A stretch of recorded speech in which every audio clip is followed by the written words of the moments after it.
इस कहानी की शुरुआत सूलू नाम की एक असाशिल लड़की से होती है। वो इस वक्त ड्रैगन रिंग नाम की एक अंगूठी को चुराने की मिशन पर थी। ये रिंग म्यूजियम में बहुत सेफली रखी हुई थी। यहाँ म्यूजियम में घुसने के बाद जब वो देखती है कि कोई भी गार्ड उसे नहीं पकड़ पाया तो वो उनका मजाक उड़ाने लगती है। लेकिन जब वो उस ड्रैगन रिंग को टच करती है तब सायरन बजने की वजह से सभी गार्ड्स वहाँ पहुंचकर उसे घेर लेते हैं। यहाँ वो प्रॉब्लम में फंस चुकी थी, लेकिन इतने में ही उसका पार्टनर या यूं कह लो कि उसका लवर वहाँ पहुंचकर उसे बचा लेता है और किसी तरह से वो ड्रैगन रिंग को लेकर अपने शिप पर चले जाते हैं। यहाँ आने के बाद अभी सूलू अपने पार्टनर से कह रही थी कि उसे ये काम इतना पसंद नहीं है। वो चाहती है कि वो ये काम छोड़ दे और फिर साथ में लाइफ गुजारे। हालांकि इस पर उसका पार्टनर कहने लगता है कि तुम जानती हो कि इस काम को छोड़ा नहीं जा सकता। इस काम से बाहर निकलने का सिर्फ एक ही रास्ता है और वो है मौत। इतना कहते हुए उसके पार्टनर ने यहाँ उसे चाकू मार दिया था और साथ ही यहाँ वो उस डब्बे को लेकर पीछे हट चुका था जिसमें ड्रैगन रिंग थी। हालांकि बाद में उसे ये चीज पता चलती है कि उस डब्बे में असली ड्रैगन रिंग नहीं है, क्योंकि सूलो ने ड्रैगन रिंग एक्सचेंज कर ली थी। वो डब्बा सिर्फ वो अपने साथ लेकर आई थी जिससे वो शिप पर अपने लवर को प्रपोज कर सके, लेकिन उसने उसे चाकू मार दिया। इसलिए वो ड्रैगन रिंग लेकर वहाँ समुद्र में कूद जाती है। इस वक्त वो तब डूब रही थी, लेकिन अचानक ही ड्रैगन रिंग की पावर एक्टिवेट हो जाती है जिस वजह से डिफरेंट टाइम एंड स्पेस के टेलीपोर्टेशन पोर्टल वहाँ क्रिएट होना शुरू हो चुके थे। वैसे अभी यहाँ अचानक ही सीन सीधा डिफरेंट टाइम स्पेस में पहुंच जाता है, जहाँ हम एक लड़के को कुछ डेमोनिक गॉड से लड़ता हुआ देखते हैं। या उनसे लड़ते वक्त उस लड़के को टाइम एंड स्पेस में अचानक कुछ हलचल महसूस होती है, इसलिए वो तुरंत अपने घोड़े पर बैठकर सीधा मेन पैलेस की तरफ निकल पड़ता है। यहाँ सीन चेंज होकर अभी एक लड़की पर आता है जिसे कुछ लोग परेशान कर रहे थे या वो उसे मार रहे थे। इस चीज में शायद वो लड़की वहाँ मारी जाती, लेकिन ड्रैगन की वजह से सूलुओ की सोल सीधा इस लड़की की बॉडी में आ गई थी। यहाँ कुछ देर के लिए सूलुओ को कुछ समझ में नहीं आता, लेकिन एक नई बॉडी में आने की वजह से उसे धीरे धीरे इस बॉडी की जो पुरानी मेमोरीज थी वो याद आने लगी थी। उसे ये चीज पता चलती है कि यहाँ आसपास जितने भी लोग खड़े हुए थे ये उसे पीट रहे थे। अब जब वहाँ सामने खड़े लोग फिर से उस पर हमला करते हैं तो सूलुओ उठकर उन पर खुद से हमला करने लगती है। अभी देखा जाए तो पिछली लाइफ में वो एक असासिन थी, इसीलिए इतने लोगों से लड़ना उसके लिए कोई बड़ी बात नहीं है। यहाँ वो सभी को नीचे गिरा देती है और वो लोग फिर से हमला करने वाले थे, लेकिन इतने में ही वो लड़का जिसे अभी हमने कुछ देर पहले देखा वो वहाँ पहुँच जाता है और उन लोगों पर हमला करते हुए उन्हें दूर हटा देता है। हालांकि जब वो सूलुओ के पास आता है तो सूलुओ उस पर भी हमला करने लगती है, लेकिन बाद में वो लड़का खड़े होकर सूलुओ को उठाता है और सीधा टेस्टिंग प्लेस की तरफ ले जाता है। ये वो जगह है जहाँ पर लोगों की स्पिरिचुअल एनर्जी टेस्ट की जाती है। सूलुओ अभी जिस लड़की की बॉडी में है उस लड़की की भी स्पिरिचुअल टेस्ट हुआ था जब वो 5 साल की थी, लेकिन उस दौरान उस लड़की की बॉडी में बिल्कुल भी स्पिरिचुअल एनर्जी नहीं थी। वैसे इस वर्ल्ड में टोटल स्पिरिचुअल एनर्जी के 5 डिफरेंट एलिमेंट होते हैं और इसके बाद इन्हें 7 लेवल में मेजर किया जाता है। वैसे यहाँ टेस्टिंग प्लेस के अंदर टेस्ट देते वक्त उस लड़की को पता चलता है कि सूलुओ के पास विंड, लाइटनिंग और वाटर एलिमेंट बिल्कुल भी नहीं है, लेकिन वुड और फायर एलिमेंट उसका बेस्ट है।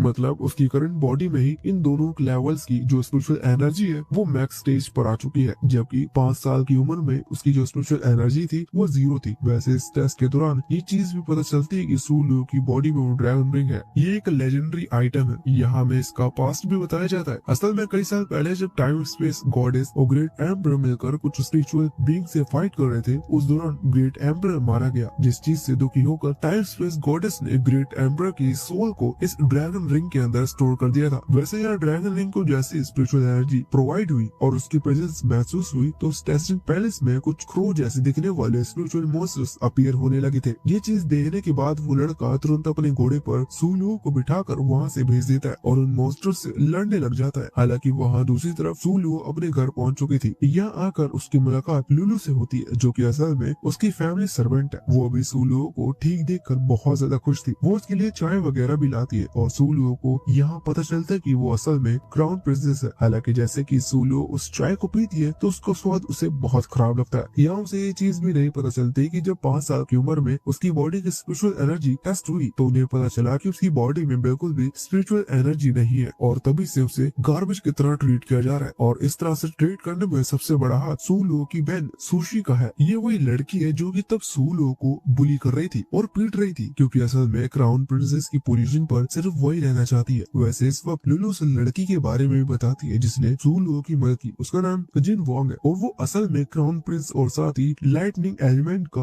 वर्ल्ड वेस्ट कल्टिवेटर है। वैसे इसके बाद अब सीन चेंज होकर यह क्राउन प्रिंस के मेंशन पर आता है जब हम दूसरे क्राउन प्रिंस को देखते हैं। यहाँ वो अभी कुछ लड़कियों के साथ बैठकर एंजॉय कर रहा था, लेकिन तभी एक लड़की मेल वॉइस में बात बात करने लगती है, जो देखकर वो लड़का तुरंत उस लड़की को दूर हटाता है। बाद में लड़की स्पिरिचुअल एनर्जी में कन्वर्ट होते हुए उस लड़के को मैसेज देती है कि जिन मॉन्ग अभी कुछ समय पहले टेस्टिंग पैलेस में गया था और वो भी सूलू के साथ। ये अभी जो स्पिरिचुअल एनर्जी के थ्रू बात कर रहा था या कह रही थी, वो सिर्फ इस लड़के का मैसेंजर है। वैसे अभी लड़का सीधा यू मेंशन की तरफ जाता है, जहाँ से एक डिसीजन लेने के लिए बुलाया गया था। यहाँ सूलो भी थी और साथ ही उसकी बहन सुशी भी थी, जिसने पहले सूलो को बुलू किया था। वो यहाँ क्राउन प्रिंस से कहती है कि सूलो ने उसे पॉइजन देने की कोशिश की क्योंकि वो उसके लुक से जलती है। साथ ही सूलो ने उसे जान से खत्म करने के लिए उसके सर पर बाउंटी भी रखी है। इस चीज के लिए वो डायरेक्ट कमांडर को भी बुलाती है क्योंकि उसने उस कमांडर को पैसे दे रखे थे झूठ बोलने के लिए। हालांकि सूलो बताती है कि ये झूठ कह रहा है, लेकिन जब वो आर्ग्यू कर रहे थे तब इतने में ही वहाँ एक लड़का आकर सीधा क्राउन प्रिंस पर हमला कर देता है। हालांकि उसकी तलवार क्राउन प्रिंस को नहीं लगती। बाद में पता चलता है कि ये लड़का तो बेचिंग ली है, जो कि बेचिंग पैलेस का मास्टर और साथ ही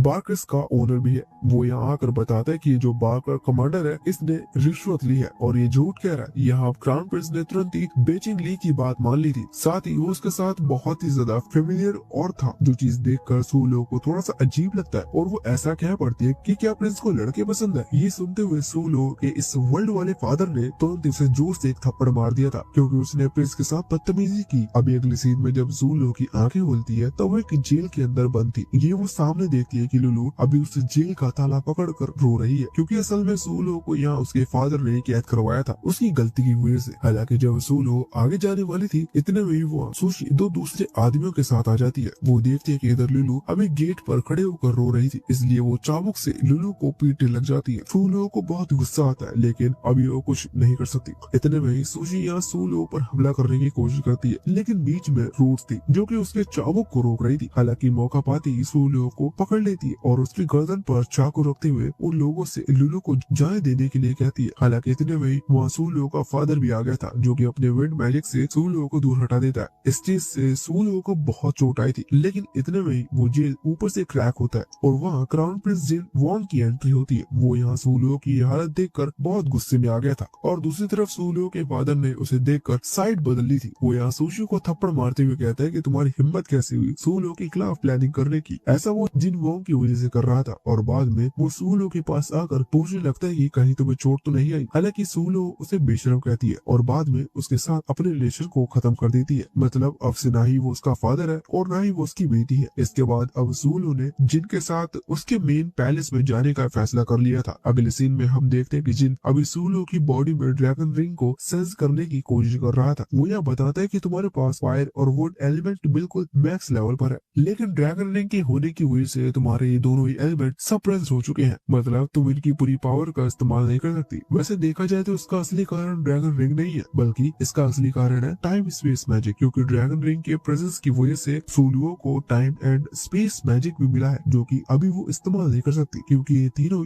मैजिक उसके अंदर सील्ड है और अभी तक उसने उन्हें अनलॉक नहीं किया है। हालांकि ये सुनकर कि वो अपनी पावर का इस्तेमाल नहीं कर सकती, सूलो को लुलू की याद आती है जिससे बहुत बुरी तरह से पीटा था। अगर तब वो अपने मैजिक का इस्तेमाल कर पाती तो वो उसे बचा लेती। इसलिए वो जिन से रिक्वेस्ट करती है कि वो उसके मैजिक को अनसील कराने में उसकी मदद करे। ये सुनकर जिन उसके लिए कुछ एलिक्सर ले आया था, जिन्हें खाकर सूलो की स्पिरिचुअल एनर्जी बढ़ेगी और शायद इससे उसकी पावर अनलॉक हो जाए, लेकिन इससे भी उसकी बॉडी में कोई फर्क नहीं पड़ रहा था। इस वजह से जिन एक मेंशन में जाकर कुछ एंशिएंट स्क्रॉल पढ़ना शुरू कर देता है, जहाँ उसे एक स्क्रॉल मिलता है जिसमें एंशिएंट लैंग्वेज में कुछ लिखा हुआ था। लेकिन तब वो उसे पढ़ रहा था तभी अचानक उस स्क्रॉल के अंदर से एक डार्क एनर्जी बाहर निकल कर आती है। यहाँ पर जिन भी कुछ समझ पाए, इससे पहले ही उस एनर्जी ने सीधा जिन की बॉडी पर हमला कर दिया था, जिस वजह से जिन बेहोश हो जाता है। अगले सीन में जब उसकी आंखें खुलती है तो वो देखता है कि उसकी डार्क एनर्जी ने उसके हाथ को कंज्यूम कर लिया था, लेकिन जिन तुरंत ही अपने दूसरे हाथ से लाइटनिंग एलिमेंट की मदद से उस डार्क एनर्जी को सर्कुलेट करने से रोकता है। पर वो फिर से बेहोश हो चुका था। कुछ देर बाद वहाँ सूलो पहुँचती है। वो देखती है कि जिन बेहोश है, वो उसे जगाने की कोशिश कर रही थी। जिन जैसे यहाँ अपनी आंखें खोलता है तो वो सूलो को देखती है कि उसकी दोनों आंखें पूरी तरह से लाल है और यहाँ अचानक ही जिन ने सूलो पर अटैक करना शुरू कर दिया था। हालांकि जब जिन सूलो का गला पकड़ता है तो सूलो एक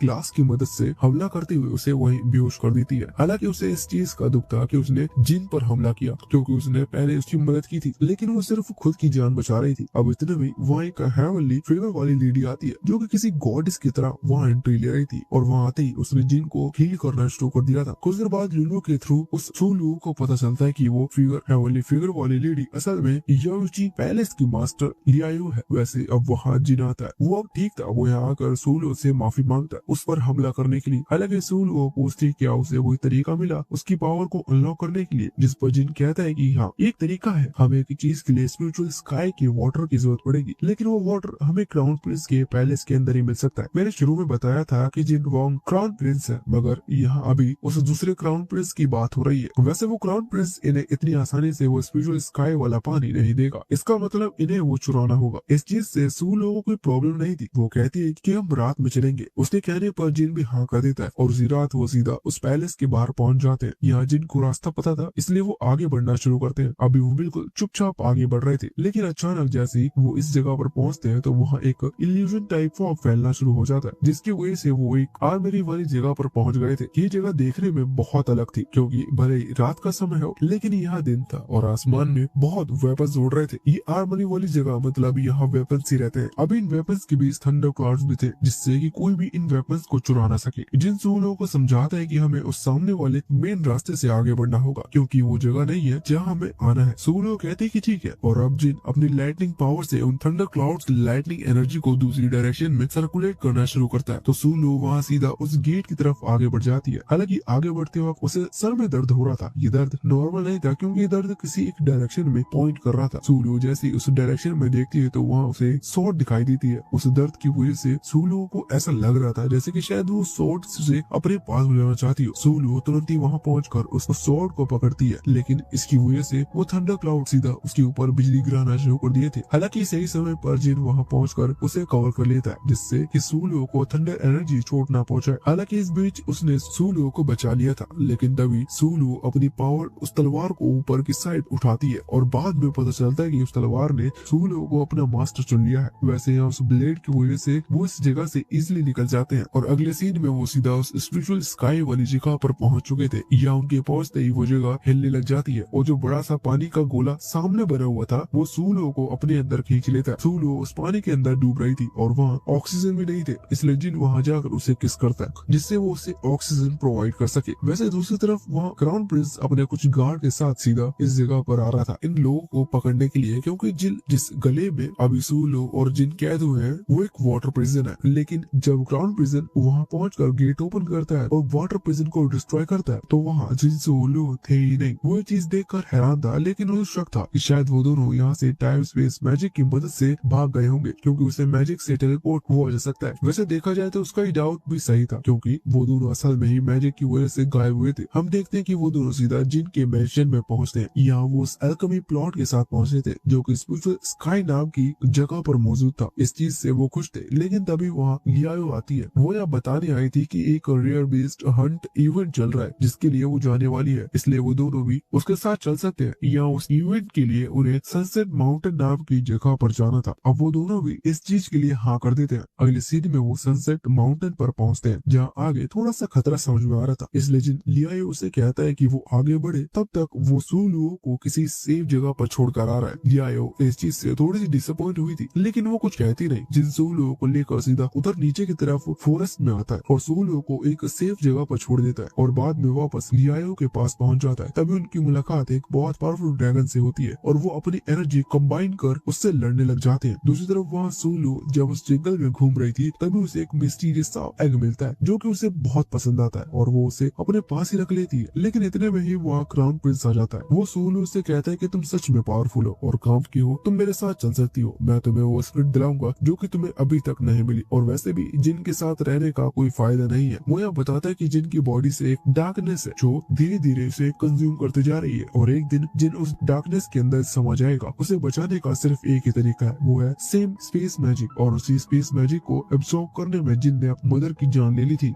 यहाँ पर शायद ऐसा हुआ था कि जब जिन बॉर्न हुआ होगा तो जिन की मदर के पास जो स्पेस टाइम मैजिक की पावर थी वो जिन की बॉडी में एब्सॉर्ब हो गई और इसी वजह से उसे भी थोड़ा सा बुरा ट्रीट किया जाता होगा। क्राउन प्रिंस अभी यही कह रहा था कि तुम्हारे पास भी स्पेस टाइम मैजिक है, इसलिए अगर तुम जिन के साथ रहती हो तो शायद तुम्हारी भी वही हालत हो जो कि उसकी मदर की हुई थी। हालांकि जब वो ये सब कह रहा था इतने में ही वहाँ एक बहुत ही खतरनाक फायर ब्रीथिंग अटैक आकर उस पेड़ से टकराता है, जिस पेड़ के नीचे ये दोनों खड़े हुए थे। ये अटैक उस ड्रैगन का था जिससे जिन और लियाओ फाइट कर रहे थे। फाइट के दौरान ये अटैक इस तरफ आ गया था। हालांकि अटैक इतना खतरनाक था उसकी वजह से सूलो उस जगह के नीचे की तरफ गिरने लगती है। ये असल में पहले थोड़ी ऊंची जगह पर थे जिन जानबूझकर सूलू को यहाँ छोड़कर गया था, जिससे कि ये प्रॉब्लम में ना फंसे। लेकिन उस अटैक की वजह से अभी वो नीचे गिरने के बाद भी उसे ज्यादा चोट नहीं आई थी। वो अपने आसपास उस एग को ढूंढने की कोशिश कर रही थी, तभी उसे उसके पीछे वो एग दिखाई देता है। वो धीरे धीरे ब्रेक हो रहा था, मतलब उसके अंदर से एक बेबी निकलने वाला है। वो देखती है कि ये तो एक ड्रैगन एग था। उसके अंदर से एक छोटा सा ड्रैगन आता है जो कि सूलू के साथ बहुत ही ज्यादा फ्रेंडली था, क्योंकि सूलू ने उस एग का ख्याल रखा था। यहाँ अचानक ही जब वो बेबी ड्रैगन सूलू के करीब आता है तो सूलू के चेस्ट से एक मैजिक एनर्जी निकलती है जो कि time and space magic power थी। वो एनर्जी यहाँ उस ड्रैगन के साथ कनेक्ट होती है और अचानक सूलू बेहोश हो जाती है। हालांकि कुछ ही सेकंड्स में उसे होश आ जाता है, लेकिन होश में आने के बाद वो किसी अजीब जगह पर थी। अजीब जगह इसलिए क्योंकि वो भले ही ये जंगल जैसे, लेकिन यहाँ वो बेहोश हुई थी, ये वो जगह नहीं है। यहाँ अभी वो बेबी ड्रैगन था जो कि उसके साथ बात कर पा रहा था। ये देखकर सूलू पहले हैरान थी, पर बाद में वो बेबी ड्रैगन उसे बताता है कि ये जगह एक स्पिरिचुअल वर्ल्ड है जो कि खुद सूलू ने क्रिएट किया है। ऐसा उसके time and space magic power की वजह से हुआ है। सूलू ये जानकर थोड़ी सी हैरान हो चुकी थी। हालांकि वहाँ बाहर सूलू की बॉडी अभी भी वहीं पड़ी हुई थी जहाँ वो बेहोश हुई थी। कुछ ही देर में वहाँ क्राउन प्रिंस का वो साथी जिसे हमने पहले देखा था, मतलब वो स्पिरिचुअल एनर्जी वाला, वो पहुंचता है। वो सूलू के पास कुछ घास उगती हुई देख पा रहा था। इसका सिंपल मतलब ये है कि सूलू का जो वुड और फायर एलिमेंट था जो कि स्पेस एंड टाइम मैजिक की वजह से सप्रेस था, वो अब अनलॉक हो चुका है। इसका मतलब ये है कि शायद सूलू ने अपने टाइम एंड स्पेस मैजिक को भी अनलॉक कर लिया है। वैसे यहाँ पर उसी आदमी को अचानक ही किसी और की आवाज सुनाई देती है, इसलिए वो तुरंत वहाँ से हट जाता है। अब इसके बाद वहाँ उस दूसरे पर्सन की एंट्री होती है जिसकी वो आवाज थी। अब देखते हैं कि तब सूलू को भी होश आ चुका था। सूलू उस पर्सन से, मतलब उस लड़की से पूछता है कि तुम हो कौन। वो लड़की बताती है कि उसे जिन ने भेजा है सूलू को ढूंढने के लिए, क्योंकि सूलू उस जगह पर नहीं थी जहाँ जिन उसे छोड़कर गया था। ये सुनकर सूलू खुश होती है क्योंकि उसे लग रहा था कि शायद वो इस जंगल में भटक गई है। लेकिन यहाँ सूलू जैसी दूसरी तरफ मुड़ती है तो अचानक ही वो लड़की अपने पास एक डैगर निकालते हुए सूलू पर हमला करने की कोशिश करती है। सूलू शायद इस अटैक से ना बच पाती, लेकिन वो बेबी ड्रैगन तुरंत बाहर आकर उस तलवार को ही रख लेता है और इसी चीज का फायदा उठाते हुए सूलू अपने डैगर से, मतलब अपने उसे स्वॉर्ड से उस लड़की को खत्म कर देता है। बाद में जब उसके चेहरे से मास्क हटाती है तो उसे पता चलता है कि ये लड़की तो लियाओ की मेड है, मतलब ये लियाओ के लिए काम करती है और साथ ही ये एक असैसिन भी है। इस चीज से सूलू के लिए सारे डाउट क्लियर हो चुके थे। वो समझ गई थी कि शायद इसे जिन और लियाओ ने भेजा है, क्योंकि क्राउन प्रिंस की बात से सूलू को ये चीज पता चल चुकी थी कि जिन शायद उसके टाइम एंड स्पेस मैजिक के पीछे है, वरना कौन ही किसी की मदद करेगा। और वैसे अब दूसरी तरफ हम वहाँ उस क्राउन प्रिंस को देखते हैं। वो इस वक्त सूलू को ही ढूंढने की कोशिश कर रहा था, तभी उसे रास्ते में वो हेयर क्लिप दिखती है जो कि उसने सूलू को गिफ्ट के तौर पर दी थी। उसे थोड़ा सा डाउट होता है और उसे साथ ही थोड़ी चिंता होती है, ये सोचते हुए कि सूलू ठीक होगी या नहीं। इतने में ही वहाँ जिन आ जाता है। अभी लियाओ उसके साथ थी। जिन तुरंत ही क्राउन प्रिंस को पकड़ते हुए पूछता है कि सूलू कहाँ है, तुमने क्या किया। हालांकि क्राउन प्रिंस इस पर क्या ही जवाब देता, लेकिन तभी वहाँ सूलू आ जाती है। उसे हल्की सी चोट आई हुई थी, इसलिए जिन तुरंत उसके पास आ जाता है और उससे पूछता है कि ये चोट उसे कैसी लगी। हालांकि सूलू ने तुरंत ही जिन को दूर हटा दिया था और बाद में वो यहाँ लियाओ की तरफ इशारा करते हुए बताती है कि ये चोट उसे लियाओ की भेजी हुई उस अशासिन की वजह से लगी है जो कि उसे मारना चाहती थी। यहाँ सूलू अपने वेपन को निकालते हुए जिन से कहती है कि वो समझ चुकी है कि जिन उसके टाइम एंड स्पेस मैजिक के पीछे था, इसलिए वो उसे मरवाना चाहता है और पहले भी उसने सिर्फ उसकी मदद की जिससे कि वो उस पर भरोसा करे। हालांकि यहाँ जब सूलू जिन पर हमला करने वाली थी तो इस चीज को देखते हुए लियाओ तुरंत ही सूलू की तरफ हमला कर देती है। यह अटैक सच में खतरनाक था और शायद सूलू की इससे जान भी जा सकती थी और साथ ही सूलू इस चीज के लिए तैयार भी नहीं थी। लेकिन तभी जिन उस अटैक को रोकते हुए वहाँ बीच में आ जाता है जिससे वो सूलू को बचा पाए, लेकिन इस चीज से वो अटैक सीधा जिन को लग गया था। हालांकि इस अटैक के बाद जिन की जान नहीं जाएगी, लेकिन इस चीज से उसकी बॉडी कमजोर पड़ गई थी और जो डार्कनेस उसकी बॉडी के अंदर है वो उस पर हावी पड़ने लगी थी। वो तुरंत ही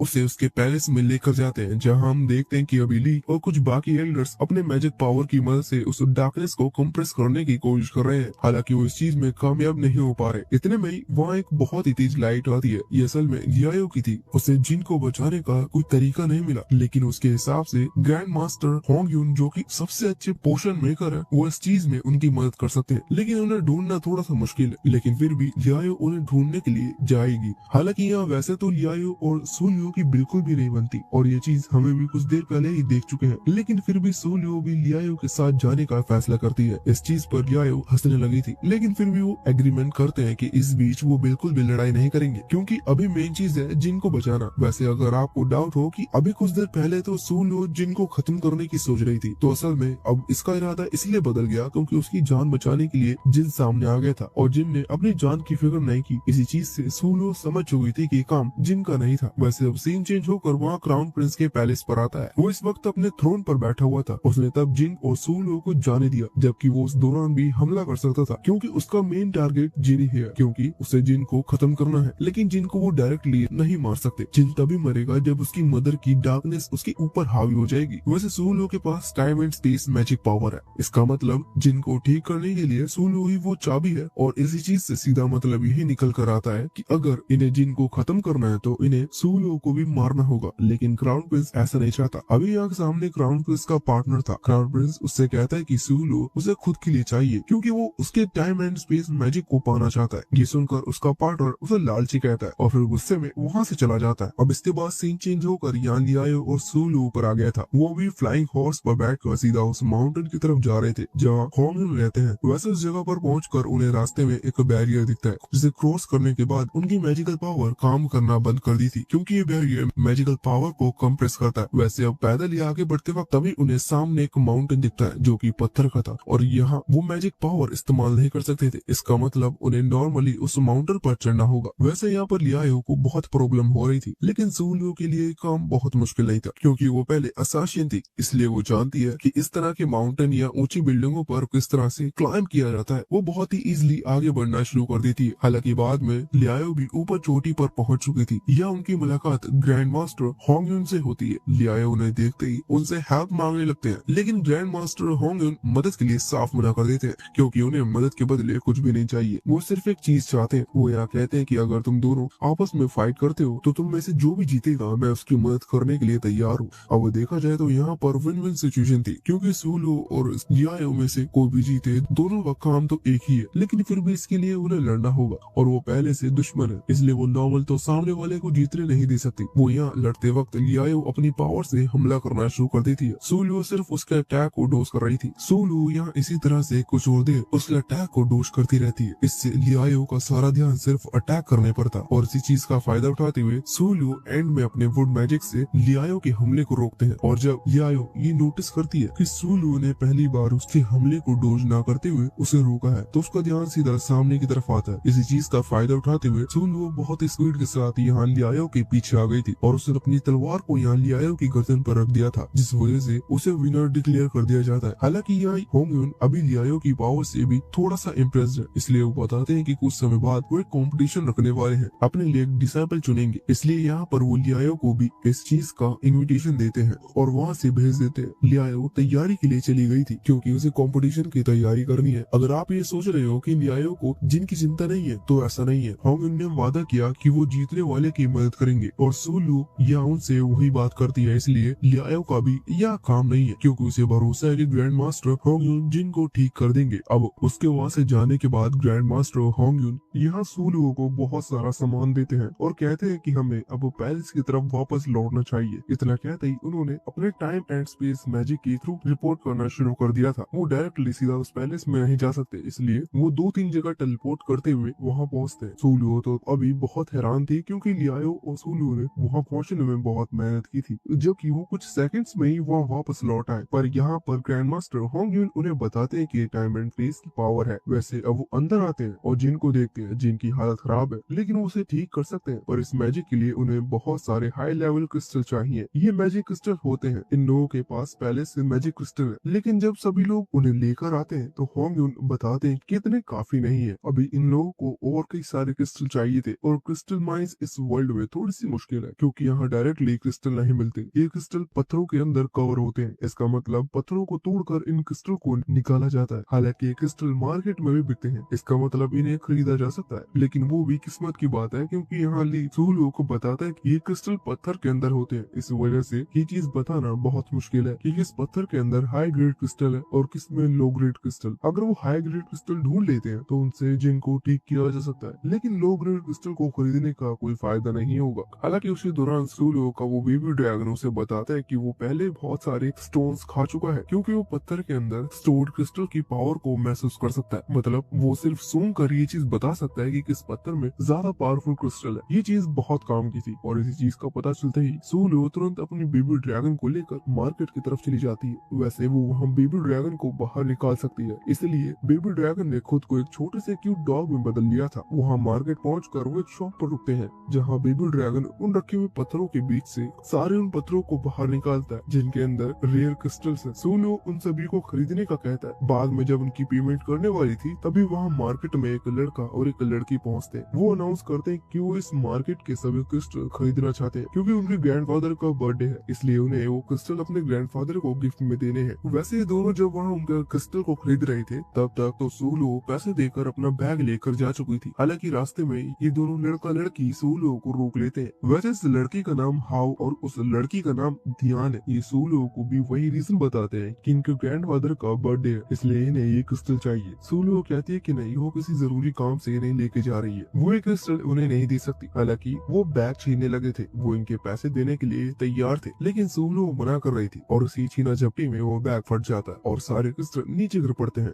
यहाँ सूलो के क्रिस्टल के साथ साथ हाउ और ध्यान के क्रिस्टल से भी मिल चुके थे जिन्हें खुद सूलो ने चुना है। इसका मतलब अगर सूलो को अपने क्रिस्टल चाहिए तो उसे वो वापस चुनने होंगे। लेकिन हाउ और ध्यान का कहना भी सही था। वो कह रहे थे कि हमारे क्रिस्टल ज्यादा अच्छे थे, इसलिए शायद तुम हमारे क्रिस्टल चुन लो, इसलिए हम तुम्हें क्रिस्टल नहीं चुनने देंगे। हालांकि आखिर में सोल्यूशन निकल जाता है। यह उन तीनों में शर्त लगती है। सूलो कहती है कि हम तीनों स्टोन्स उठाएंगे, जिसके पास सबसे अच्छे क्रिस्टल निकले वो ये शर्त जीत जाएगा और यहाँ जितने भी स्ट्रॉन्ग स्टोन्स है वो सारे उसे मिल जाएंगे। ये एक गैम्बलिंग थी, लेकिन हाउ और ध्यान इस चीज के लिए तैयार थे। वैसे देखा जाए तो वो बेबी ड्रैगन अभी भी डॉग बनकर वही भारी था। इसका मतलब वो सूलो की मदद कर सकता है। पहले मैंने सोचा था कि वो सिर्फ स्टोन स्मेल कर बताया कि किस स्टोन में ज्यादा अच्छे क्रिस्टल है, लेकिन यहाँ तो वो थोड़ी चीटिंग भी कर रहा था। मतलब जब हाउ को एक अच्छा क्रिस्टल मिला तो वो यहाँ उस बेबी ड्रैगन ने इस क्रिस्टल पर टॉयलेट कर दिया जिससे कि हाउ उस क्रिस्टल को उठा ही ना। और खैर आखिर में हाउ और ध्यान क्रिस्टल्स स्टोन्स में से सिर्फ 2 क्रिस्टल्स बाहर आते हैं और वहाँ सामने सूलो के तीनों स्टोन के अंदर क्रिस्टल थे। इसका मतलब सूलो ये शर्त जीत चुकी थी और अब वो सारे क्रिस्टल अपने साथ ले जाती है। वैसे हाउ और ध्यान दोनों ही बहुत बुरे नहीं है, उन्होंने शर्त लगाई थी, वो शर्त हार गए, इसलिए वो सूलो को वो सारे स्टोन्स ले जाने देते हैं। वैसे तभी वहाँ सुशी की एंट्री होती है जो कि पहले से ही सूलो से बहुत जल्दी है, इसलिए वो हाउ और ध्यान से कहती है कि अगर वो चाहे तो वो तीनों मिलकर सूलो से वो सारे क्रिस्टल छीन सकते हैं, साथ ही उसे एक अच्छा सबक सिखाएंगे। लेकिन हाउ और ध्यान दोनों ही इस चीज के लिए मना कर देते हैं और वहाँ से चले जाते हैं। अभी सुशी को बहुत गुस्सा आ रहा था, लेकिन इतने में ही वहाँ क्राउन प्रिंस के उस दूसरे साथी की एंट्री होती है जो कि तब गुस्सा होकर वहाँ से चला गया था। वो यहाँ सुशी की मदद करने के लिए हाँ कर देता है। वैसे वो अभी सूलो पर हमला नहीं करने वाले, पहले इसके लिए वो प्लान बनाएंगे। हालांकि अब सीन चेंज होकर यहाँ जियान के मेंशन पर आता है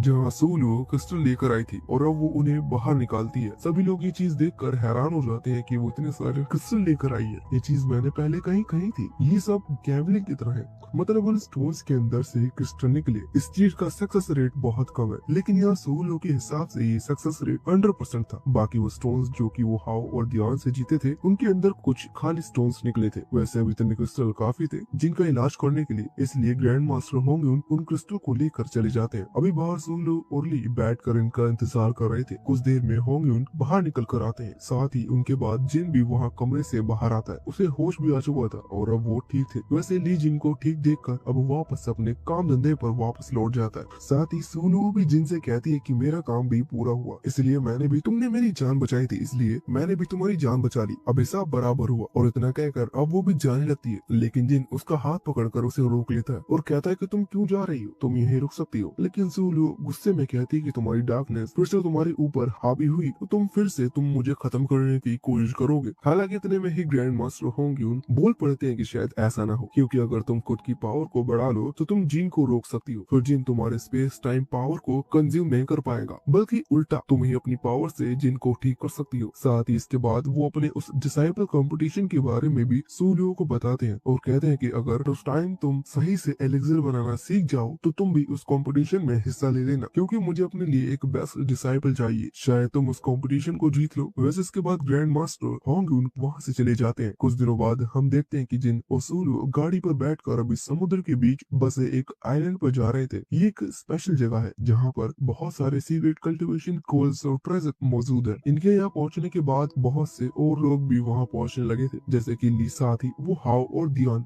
जिन्हें हमने मार्केट में देखा था, और उनके साथ साथ लियाओ और उसका भाई भी। यहाँ इस जगह में अंदर एंटर करने के बाद इन सभी को बहुत सारे दरवाजे दिखते हैं। यहाँ काउंटलेस डोर थे, लेकिन ट्रेजर किसी एक रूम में मिलेगा, इसलिए सभी को जो डोर सही लगता है वो उसके अंदर जाने का फैसला करते हैं। हालांकि यहाँ एनर्जी महसूस होने के बाद बेबी ड्रैगन भी डॉग फॉर्म में बाहर आ गया था और अचानक ही बाहर आकर वो सीधा लियाओ के कंधे पर चढ़ जाता है, जिससे लियाओ तुरंत ही उसे दूर हटाती है और दूसरा दरवाजा चुनने के लिए अपने भाई के साथ वहाँ से चली जाती है। हालांकि बस बेबी ड्रैगन का प्लान था, क्योंकि जिस डोर के सामने लियाओ खड़ी हुई थी वो डोर स्पेशल था, उसे उसके अंदर से एक स्पेशल एनर्जी महसूस हो रही थी। वो तुरंत ही सूलियो और जिन को वहाँ से उस डोर के पास बुलाता है और ये तीनों उस कमरे के अंदर आ जाते हैं। ये जगह देखने में किसी रेगिस्तान की तरह थी, लेकिन अचानक ही वहाँ एक फिश स्केलेटन सामने आता है और अपना मुंह खोलता है, जो कि एक अलग दूसरा रास्ता था। उस रास्ते पर आगे बढ़ते हुए ये उस ट्रेजर रूम में पहुंच जाते हैं, जहाँ बहुत सारी सीक्रेट कल्टीवेशन मेथड वाली किताब थी। सूलो इनमें से किसी एक को ही चुन सकती है, इसलिए कुछ देर तक सोचने के बाद सूलो ने एक बुक लेने का डिसाइड किया था। सूलो जैसी उस बुक को उठाती है तो वो ट्रेजर रूम गायब हो जाता है और ये वापस उसी जगह पर पहुंच जाते हैं जहाँ बाकी सब थे। यहाँ जब लियाओ को ये चीज पता चलती है कि सूलो ने ट्रेजर रूम ढूंढ लिया तो वो इस चीज से बहुत उदास हो जाती है।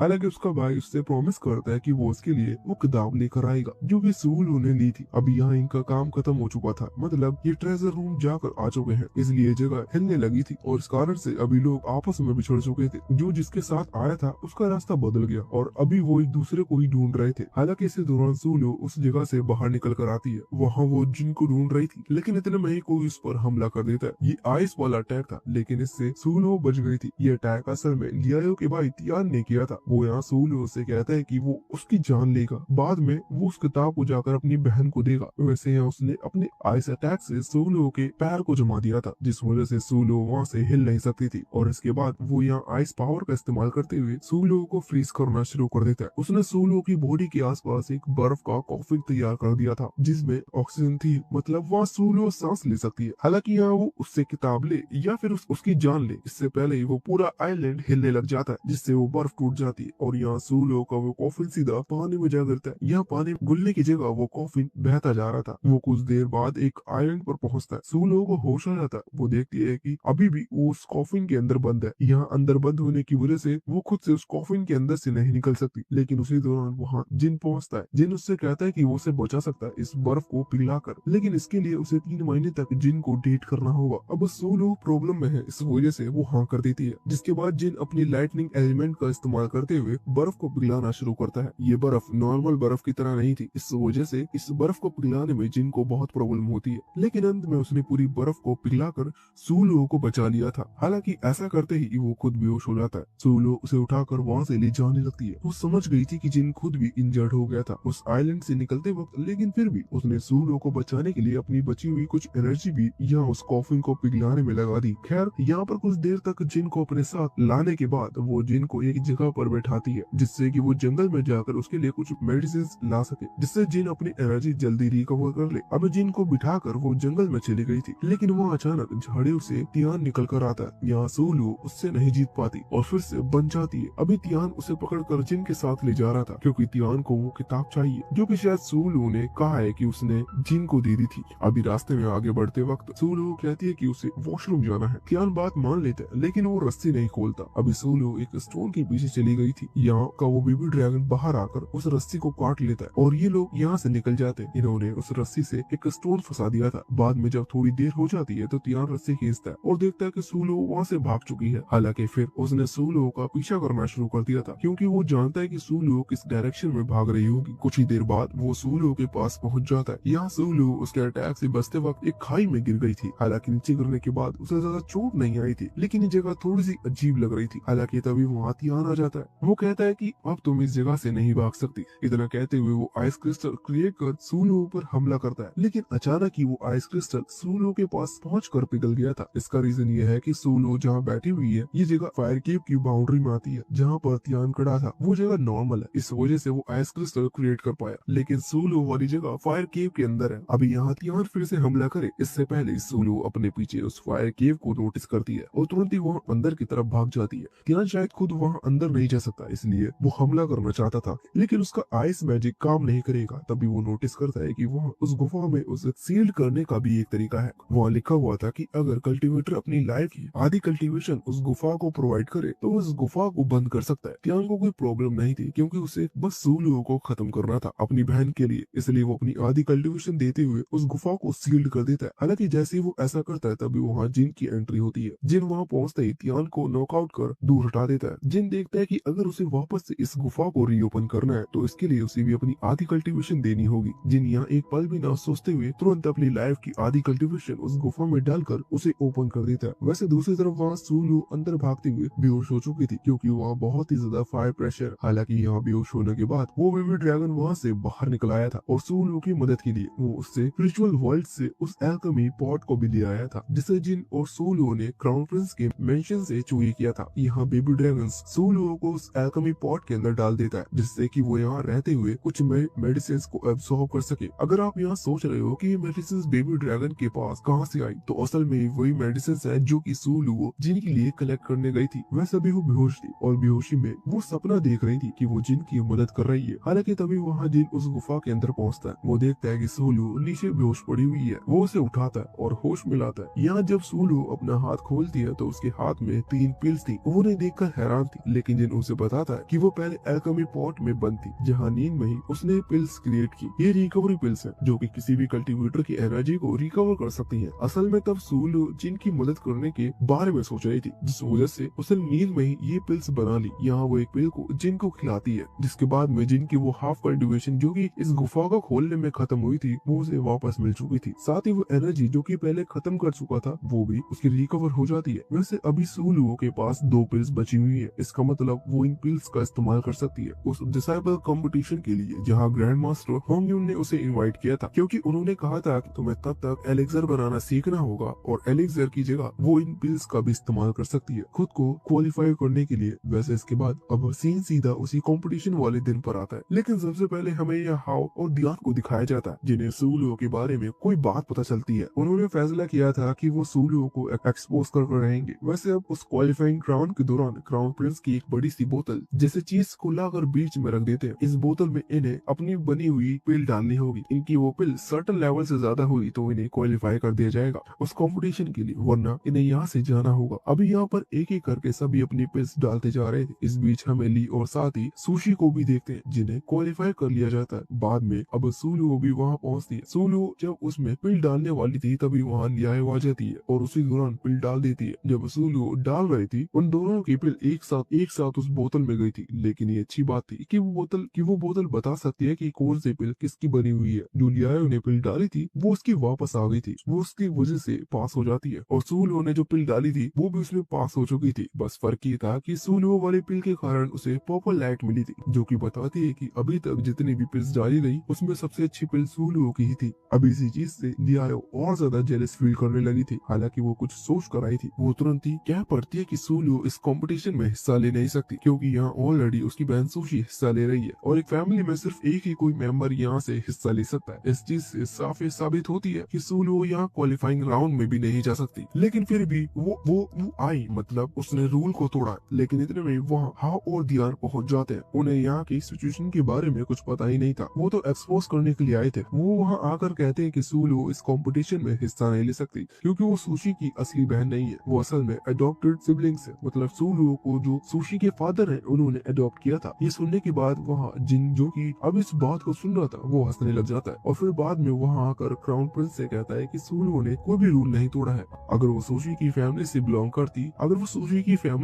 करती ही नहीं है तो इसका मतलब वो हिस्सा ले सकती है। अब इसके बाद अगला राउंड शुरू होता है। यह क्राउन प्रिंस उन सभी को एक एक बॉक्स देते हैं जिसके अंदर बहुत सी मेडिसिन वगैरह रखी हुई थी। इनसे उन्हें एक एलेक्सर मतलब की एक पिल तैयार करनी है जिसका लेवल चेक किया जाएगा या उन्हें सिर्फ 15 मिनट दिए जाएंगे। इसका मतलब उन्हें जल्द से जल्द पिल तैयार करनी होगी और जिस पिल का लेवल ज्यादा अच्छा होगा उसे पोजीशन वाइज रैंकिंग दी जाएगी। यहाँ पर रूल ये था कि सिर्फ 4 ही लोगों को सेलेक्ट किया जाएगा जो कि टॉप 4 के होंगे। अब मेडिसिन पिल बनाना स्टार्ट किया जाता है, लेकिन आखिर में जब ग्रैंड मास्टर होंगयुन आकर उन पिल को टेस्ट करते हैं तो सूलू की पिल को 5th रैंक मिलती है। इसका मतलब वो डिस्क्वालीफाई हो चुकी है। इस चीज से लुलू तो अभी बहुत दुखी थी, लेकिन इतने में ही ली अपने उस पिल को डिस्ट्रॉय करते हुए इस कंपटीशन से बाहर निकल जाती है। अब सूलू 5th पोजीशन पर थी, इसलिए ली के बाहर निकलने से उसे 4th पोजीशन पर ला दिया जाता है। इसका मतलब वो भी अगले राउंड में हिस्सा ले सकती है। अब इसके बाद डायरेक्टली अगला राउंड शुरू होता है जहाँ इन्हें 1v1 फाइट करनी थी। ये fight life and death battle थी, मतलब इसमें कोई भी रूल्स नहीं है, जो जीतेगा वो जीतेगा। तो यहाँ सूलियो की फाइट उसकी बहन सुशी से होने वाली थी। लड़ते वक्त सूलियो को थोड़ी प्रॉब्लम हो रही थी क्योंकि ना जाने कैसे सुशी की पावर बहुत ज्यादा बढ़ चुकी है। जिन भी अभी इसी चीज को देख रहा था और उसे भी ये चीज समझ में नहीं आ रही थी। वैसे सुशी यहाँ अपने एलिमेंट पावर से हमला करती है, जिसे रोकने के लिए सूलियो वुड्स और फायर एलिमेंट की मदद ले रही थी। लेकिन ये दोनों एलिमेंट कंबाइन करने के बाद भी सुशी के अटैक्स को रोक नहीं पा रहे थे। सूलियो भी इस चीज से हैरान थी, लेकिन वो तुरंत ही अपनी उस पिल को बाहर निकालती है जो कि उसने एल्केमी प्लॉट में बेहोश होते हुए बनाई थी। इस पिल को खाते ही उसकी एनर्जी बढ़ने लगती है और यहाँ इस स्पेस मैजिक के थ्रू वो सुशी पर हमला करती है, जिस कारण से सुशी के अंदर जो डार्क एनर्जी थी जो कि उसकी मदद कर रही थी, वो एनर्जी सूलियो ने बाहर खींच ली थी। इस वजह से सुशी यहाँ हार जाती है। वैसे इस दौरान जिन जो कि अभी एक घर के ऊपर था, वो नोटिस करता है कि वहाँ भीड़ में एक हुडी वाला आदमी सुशी की मदद कर रहा है उस डार्क एनर्जी को प्रोवाइड कर कर। और जैसे ही सुशी हारती तो वो पीछे हटने लगा। ये देखते हुए जिन ने तुरंत ही उस हुडी वाले पर्सन को वहाँ से बाहर निकाल दिया था। जिन उसके चेहरे से मास्क हटाना चाहता था। जिनको इतनी देर में ये चीज तो पता चल चुकी थी कि ये आदमी असल में असासिन क्लैन से बिलोंग करता है और इसी तरह के लोग बचपन में भी उसका पीछा कर चुके हैं, इसलिए जिन इन्हें अच्छे से जानता है। हालांकि जिन उसका मास्क उतार पाता इससे पहले ही वो आदमी किसी टेक्निक की मदद से वहाँ से गायब हो जाता है। वैसे टेक्निक शायद स्पेस एंड टाइम मैजिक से यूज नहीं की गई थी। वैसे वहाँ अपने मैच में तो सूलियो जीत चुकी थी। अगला जो मैच था वो लियाओ का था किसी दूसरे पार्टिसिपेट के साथ। उसमें लियाओ बहुत ही आसानी से जीत जाती है। जिसके बाद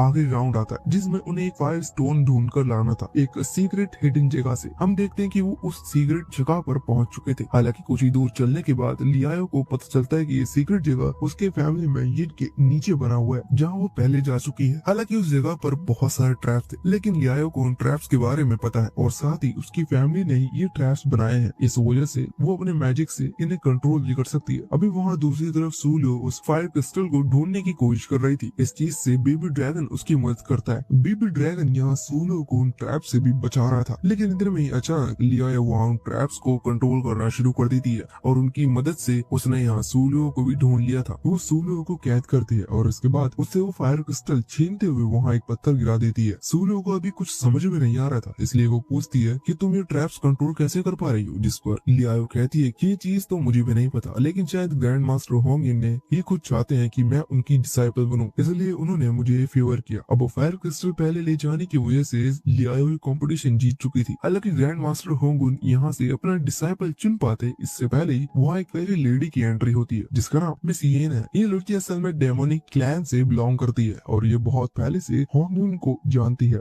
यहाँ ये इसलिए आई थी क्योंकि बहुत पहले इसके एक एल्डेस्ट डिसाइपल को होंगुन ने इंजर्ड कर दिया था, जिसके बाद वो डिसाइपल किसी काम का नहीं रहा। इस कारण से वो बदला लेना चाहती है और यहाँ होंगुन जब अपने लिए डिसाइपल चुन रहे थे तो यहाँ ये उनके डिसाइपल को छीनने के लिए आई थी। ये इतने टाइम से इसलिए रुकी थी जिससे ग्रैंड मास्टर होंगुन अपने डिसाइपल को चुन ले और अब जब लियाओ जीत चुकी थी तो इसका मतलब वो उसे अपने डिसाइपल चुनेंगे। इसलिए यहाँ आकर लियाओ को जबरदस्ती पकड़ कर ले जाती है और ग्रैंड मास्टर होंगुन भी उसे नहीं रोकते। अब लियाओ जा चुकी थी, इसका मतलब जो सेकंड पोजीशन पर है वही उनकी डिसाइपल बनेगी। इसका मतलब इसलिए ग्रैंड मास्टर होंगुन यहाँ सूलियो को अपना डिसाइपल बना लेते हैं। वैसे इसके बाद वो सूलियो को यूनलो पीक नाम की एक जगह पर लेके जाते हैं जहाँ वो रहते हैं। वैसे यहाँ सूलियो उनके घर में एंटर नहीं कर पा रही थी। वो बताती कि वो सिर्फ यहाँ उसे एक किताब देने के लिए आए हैं। वो उसे वो किताब देते हैं और कहते हैं कि इसमें बहुत सारी हर्ब और मेडिसिन के बारे में लिखा हुआ है, तुम्हें इसे अच्छी तरह से याद करना होगा। अब सूलियो ने उसे याद करने के लिए हाँ कर दिया था। दूसरी तरफ वहाँ लियाओ अपने मिस येन को अपने मास्टर मानने के लिए हाँ करती है, लेकिन मिस येन उसके चेहरे पर किसी तरह का केमिकल फेंकती है। ये एक लिक्विड था जिससे लियाओ का चेहरा जल रहा था। लियाओ को ये चीज समझ में नहीं आती, फिर मिस येन कहती है कि चिंता मत, इससे तुम्हारा असली चेहरा बाहर नहीं आएगा। हालांकि ये चीज लियाओ को और ज्यादा कंफ्यूज कर देती है। वैसे करीबन 1 महीने बाद यहाँ इस तरफ सूलियो ने उस किताब को पूरी तरह से याद कर लिया था, जिसके बाद ग्रैंड मास्टर होंगुन उसका टेस्ट लेते हैं और उसके साथ एक गहरी सी खाई के पास जाते हैं जहाँ आकर उन्होंने सूलियो को धक्का दे दिया था। सूलियो पहले डर रही थी, लेकिन फिर वो याद करती है कि किस तरह से किसी हर्ब या मेडिसिन को पेशेंट के साथ तैयार किया जाता है। सेम इसी तरह से स्पेशल टाइम मैजिक वर्क करता है। इस तरह से चीजें याद करते हुए उसने एक छोटा सा पोर्टल क्रिएट कर लिया था जो कि सीधा उस जगह से कनेक्ट था। यहाँ से उसे ग्रैंड मास्टर होंगुन ने धक्का दिया था। इससे वो वापस वहाँ ऊपर की तरफ आ जाती है और खुद की जान बचा लेती है और बाद में उसे ये चीज पता चलती है कि ग्रैंड मास्टर अभी तक पोशन मेकिंग के साथ साथ उसे स्पेस एंड टाइम मैजिक के रूल्स भी समझा रहे थे, जो चीज उसे साफ साफ तो समझ में नहीं आई थी, पर जब उसने चीजों को कनेक्ट किया तो उसके लिए चीजें क्लियर होने लगी। वैसे अगले दिन जब सुलू ग्रैंड मास्टर होंग्युन को ढूंढ रही थी तो ढूंढते ढूंढते वो उनके घर के बाहर पहुंचती है। वैसे तो उसके घर में एंटर करने से मना किया गया था, लेकिन वो यहाँ उन्हें बुलाने आई थी, इसलिए वो गेट तक तो जा ही सकती है। जैसे ही वो गेट खोलती है तो उसे सामने एक पेंटिंग दिखाई देती है जिसमें एक लेडी बनी हुई थी, लेकिन वो लेडी मूव कर रही थी। ये कोई मामूली सी पेंटिंग नहीं लग रही थी। हालांकि जब सुलू थोड़ा सा करीब जाती है तो वो नोटिस करती है कि उस लेडी के हाथ में वही सोर्ड है जो कि सुलू के पास है। ये चीज कोई कोइंसिडेंस नहीं हो सकती, इसलिए इतने में ही वहाँ ग्रैंड मास्टर होंग्युन आ जाते हैं और जब वो सुलू को उस पेंटिंग के पास देखते हैं तो उसे जोर से चिल्लाते हैं हटने के लिए, लेकिन इस चीज से सुलू हड़बड़ा गई थी और उसकी तलवार उस पेंटिंग को लग चुकी थी, जिससे पेंटिंग फट जाती है। इस चीज से होंग्युन को बहुत दुख हुआ था, जो चीज सुलू को भी अच्छी नहीं लगती। वो स्टडी करती है कि आखिर ये पेंटिंग बनी किस चीज से थी। उसे पता चलता है कि एक खास पेड़ की पत्तियों से बनी थी, जो कि फॉरबिडन डार्क फॉरेस्ट के अंदर से ही पाई जाता है। अब इतना पता चलते ही सुलू सीधा उस डार्क फॉरेस्ट में पहुंच जाती है। यहाँ जैसे ही वो आती है तो वहाँ फॉग के अंदर से उसे एक लड़की उसी तरह की भागती हुई दिखाई देती है। इस लड़की का नाम मे है और ये भाग इसलिए रही थी क्योंकि इसके पीछे एक स्टोन गोलम पड़ा हुआ था। हालांकि सुलू यह उसकी मदद करती है और फायर मैजिक से उस गोलम को हराने की कोशिश करती है, लेकिन फायर मैजिक काम नहीं आता, इसलिए सुलू ने तुरंत ही एक टेलीपोर्टेशन पोर्टल ओपन कर लिया था। वो यहाँ से जाए इससे पहले ही मैं जंप करती है और इससे वो दोनों ही टेलीपोर्ट हो जाते हैं। हालांकि इससे दोनों की ही जान बच गई थी, इसलिए मैं भी अभी सुलू को थैंक्स कह रही थी। हालांकि वो एक अजीब सी जगह पर थे जहाँ अंधेरा था। अचानक ही जमीन से कुछ रूट्स निकलकर उनके ऊपर हमला करना शुरू कर देते हैं। इससे सुलू खुद को और मे को बचाने की कोशिश कर रही थी। वो फायर मैजिक का इस्तेमाल करती है, लेकिन तभी कुछ रूट्स उसे पकड़कर वहाँ से ले जाती है। वो सीधा उसे पेड़ के पास ले आई थी जिसे सुलू ढूंढने की कोशिश कर रही थी। सुलू यहाँ उस पेड़ से रिक्वेस्ट करती है कि वो कुछ पत्तियां उसे ले जाने दे, लेकिन वो पेड़ पत्तियां देने की बजाय अपना एक फ्रूट सुलू को खिलाता है। जिसके बाद सुलू नोटिस करती है कि उसके स्पिरिचुअल वर्ल्ड में सेम वैसा ही एक पेड़ ग्रो करने लगा है। वो पेड़ बहुत ही जल्दी ग्रो कर चुका था। सुलू भी इस वक्त अपने स्पिरिचुअल वर्ल्ड में थी। वो वहाँ उस लेडी को देखती है जो कि ग्रैंड मास्टर होंग्युन की उस पेंटिंग में थी। साथ ही यहाँ पर ग्रैंड मास्टर होंग्युन भी थे। ये असल में उस पेड़ की मेमोरी है, क्योंकि जो लेडी इस पेंटिंग में थी वो होंग्युन की मास्टर है और ये सारी चीज उस पेड़ ने देखी है, इसलिए ये उसकी मेमोरी में सेव है। यहाँ साथ ही उस पेड़ के पास एक छोटा सा बच्चा भी लेटा हुआ था। हालांकि वो सब गायब हो जाते। बाद में वो पेड़ सुलू से कहता है कि वो बहुत टाइम से यहाँ इस फॉरबिडन डार्क फॉरेस्ट के अंदर है, लेकिन वो यहाँ से जाना चाहता है। अगर सुलू उसे अपना मास्टर मान ले तो वो उसकी स्पिरिचुअल वर्ल्ड में रहते हुए यहाँ से जा सकता है। वैसे दूसरी तरफ रियल वर्ल्ड में अभी सुलू बेहोश थी, लेकिन मैं किसी तरह से सुलू को ढूंढ लेती है। अभी सुलू अनकॉन्शियस थी, इसलिए वो उसे जगाने की कोशिश कर रही थी, लेकिन इतने में ही लियाओ और उसके मास्टर मेसियन दोनों ही हमला कर देते हैं। यहाँ वैसे तो मैं सुलू को बचाने की कोशिश करती है, लेकिन वो अकेले उन्हें नहीं हरा सकती, इसलिए वो कुछ ही देर में हार जाती है और वो दोनों सुलू को ले जाते हैं। हालांकि बेहोश होने से पहले ही मैंने एक पेपर क्रेन के थ्रू मैसेज भेज दिया था कि उसे मदद की जरूरत है। हालांकि वहाँ दूसरी तरफ जब सुलू को होश आता है तो उसी तालाब में थी जिसमें हमने अभी कुछ देर पहले लियाओ को देखा था। इसका साफ मतलब यही था कि मेसियन यहाँ सुलू को भी जबरदस्ती अपना डिसाइपल बनाने की कोशिश कर रही है। वैसे सुलू के चेहरे पर अभी सेम वही लिक्विड डालने वाली थी जो कि उसने लियाओ के चेहरे पर डाला था। हालांकि इस लिक्विड को वो लियाओ को दे देती है और वहाँ से चली जाती है ग्रैंड मास्टर होंग्युन की एंट्री के लिए, क्योंकि जब उन्हें ये चीज पता चलती है तो उन्हें गुस्सा जरूर आ गया था। हालांकि जब वो वहाँ जाती है तो यहाँ लियाओ उस लिक्विड को सीधा सुलू के चेहरे पर डाल देती है और खुश होने लगती है, क्योंकि इस चीज से सुलू के चेहरे पर भी जलन हो रही थी। हालांकि सुलू को गुस्सा आता है और वो कहने लगती है कि तुम अपना चेहरा इसलिए छुपा रही हो क्योंकि तुम्हारे चेहरे पर बहुत निशान आ चुके हैं। उसकी बात सही थी, क्योंकि लियाओ ने चेहरे पर मास्क पहन रखा था और ये सब उसी लिक्विड की वजह से हुआ है जो कि उसने अभी भी सुलू के चेहरे पर डाला है। हालांकि वहाँ दूसरी तरफ अभी जिन को वो पेपर क्रेन मिल चुका जो कि मे ने भेजा था। इससे उसे पता चल जाता है कि सुलू की जान खतरे में है। इस तरफ सुलू अभी उस तालाब के अंदर अपने ट्री रूट्स फैला रही थी। वैसे तभी लियाओ हंसते हुए कहने लगती है कि तुम यहाँ से नहीं भाग सकती क्योंकि मेसियन का बैरियर कोई नहीं तोड़ सकता। हालांकि सुलू उससे कहने लगती है कि ये तो तुम सोच सकती हो क्योंकि तुम उसे नहीं तोड़ सकती। मेरे पास एक रास्ता है, अगर तुम मेरी मदद करो तो तुम्हारे चेहरे पर लगे निशान हट जाएंगे। इतने कहने के बाद वहाँ उसने उस ट्री रूट्स को फैलाते हुए लियाओ को पकड़ लिया था। लियाओ को कोई ऑप्शन नहीं दिख रहा था, इसलिए वो मदद के लिए हाँ कर देती है। जिसके बाद सुलू ने उसे कुछ फ्रूट दे दिए थे। ये उसी ट्री के फ्रूट्स थे जो कि सुलू ने खाए थे। वो कहते हैं कि इससे तुम्हारे चेहरे के निशान ठीक हो जाएंगे। बाद में ये वहाँ से बाहर आ चुके थे, लेकिन अभी भी इस जगह पर एक बैरियर लगा हुआ है। हालांकि उसी दौरान वहाँ मेसियन भी आ जाती है और हमला कर लियाओ को नीचे गिरा देती है। अभी सुलू पूरी तरह से ठीक थी। वो तुरंत ही मौका पाती अपने स्पेस टाइम मैजिक और उस ट्री की पावर को कंबाइन करते हुए एक गोल्डन बेल तैयार तैयार करती है। इस बेल को वो जैसी बजाती है तो अचानक ही वो बैरियर शेक होने लगता है और टूट जाता है। हालांकि बैरियर के टूटते ही वो जगह हिलने लगी थी, जिस वजह से वो सभी पानी में गिर चुके थे। ये समुद्र था, इसलिए उनके बचने के चांस बहुत कम थे। वह सीन चेंज होकर अब वापस वहाँ जिन पर आता है, जो कि सीधा मे के पास पहुंच चुका था। हमें यहाँ पता चलता है कि असल में मे और जिन सेम मास्टर के डिसाइपल है, इसलिए मैंने डायरेक्ट ये मैसेज जिन के लिए भेजा था। वैसे जिन यहाँ ली को भी लेकर आया था, साथ ही जो सूलो का बेबी ड्रैगन है वो भी सूलो के साथ नहीं जा पाया, इसलिए वो भी अब उनकी मदद करेगा सूलो को ढूंढने के लिए। वैसे ये लोग ढूंढते हुए सीधा ग्रैंड मास्टर होंगे उनके पास पहुंचते हैं, लेकिन वो खुद सूलो को ढूंढ रहे हैं। जिन अपनी सर्च जारी रखना चाहता है क्योंकि उसे भरोसा है कि वो सूलो को ढूंढ लेगा, लेकिन उसे ये चीज पता है कि सूलो यहाँ कहीं नहीं है क्योंकि वो आसपास की जगह देख चुके हैं। ग्रैंड मास्टर कहते हैं कि बिल्कुल तुम उसे ढूंढना जारी रखो, लेकिन एक बात ध्यान रखना, जब तुम्हें वो मिले तब वो बहुत ज्यादा बदल चुकी होगी। वैसे अभी पार्ट यहीं पर खत्म होता है।